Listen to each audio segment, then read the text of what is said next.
Assalamu alaikum students. Today we are going to study about the resolution of vectors. It's topic number 2.5 from textbook page number 45 and 46. Resolution means to resolve the vector or splitting of vectors into two or more components. If these components are mutually perpendicular to each other, then these components are called rectangular components. This is a page from your book. Consider a vector A in Cartesian coordinate system as this is vector A. Draw perpendicular from the head of vector A on x-axis and y-axis. These points are Q and S. So from origin to S, this one is the y component of vector A, and this is OQ, this is x component of vector A.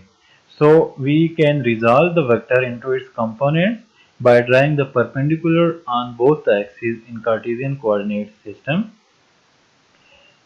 The component along x-axis is ax, that is x component, and the component along y-axis is ay, that is the y component of vector A.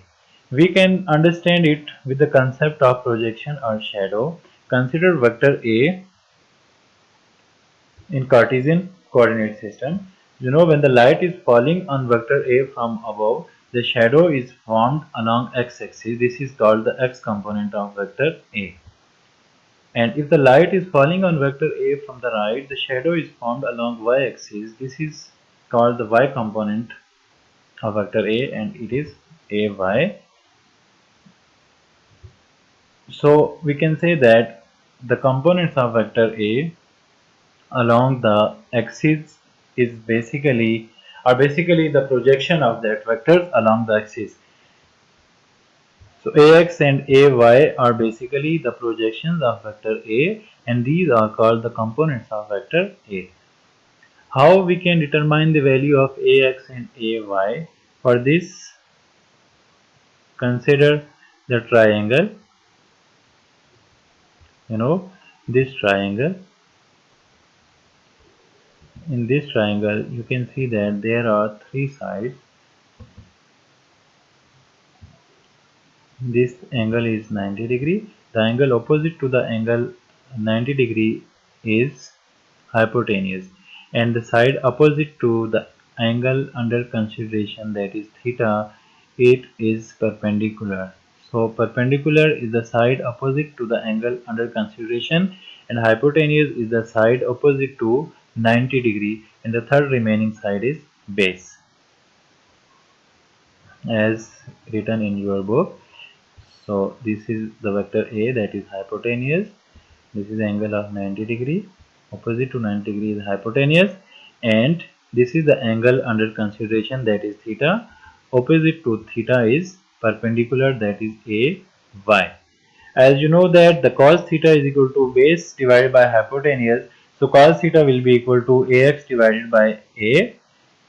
A will be multiplied on left side, and AX will be equal to A cos theta. This is equation number 2. Then sin theta is perpendicular divided by hypotenuse. In our case, perpendicular is AY and hypotenuse is A. So sin theta will be equal to AY divided by A, and AY will be equal to A sin theta, where A is the magnitude of vector A and AY is the y component of vector A, and theta is the angle under consideration, this one or this one. As we can write the vector A in terms of its components as Ax plus Ay, we can use the value of Ax and Ay, and we know that along x-axis the unit vector is I. The unit vector is I along x-axis, and along y-axis the unit vector is j. So vector A can be written as A is equal to Ax I unit vector plus Ay j unit vector. By using the value of Ax and Ay as A cos theta and A sin theta, it will be equal to A cos theta I unit vector plus A sin theta j unit vector. So by using Pythagoras theorem, we know that square of the hypotenuse is equal to the sum of squares of base and perpendicular. Taking square root on both sides, we get hypotenuse is equal to square root of base square plus perpendicular square. By using the values as hypotenuse is A, perpendicular is AY and base is AX, we get A magnitude is equal to AX square plus AY square whole root. This is the formula to calculate the magnitude of vector A. For direction, we need theta, and to measure theta, consider this triangle. As you know that tan theta is perpendicular divided by base. So perpendicular is AY and base is AX. So tan theta will be equal to AY divided by AX, and theta will be equal to tan inverse of AY divided by AX. This is the formula to calculate the direction or orientation of the vector A. In case of three-dimensional space, the magnitude of vector is calculated as A is equal to AX square plus AY square plus AZ square. The Z component is added simply here. If you guys have any question, you can ask me. Allah Hafiz.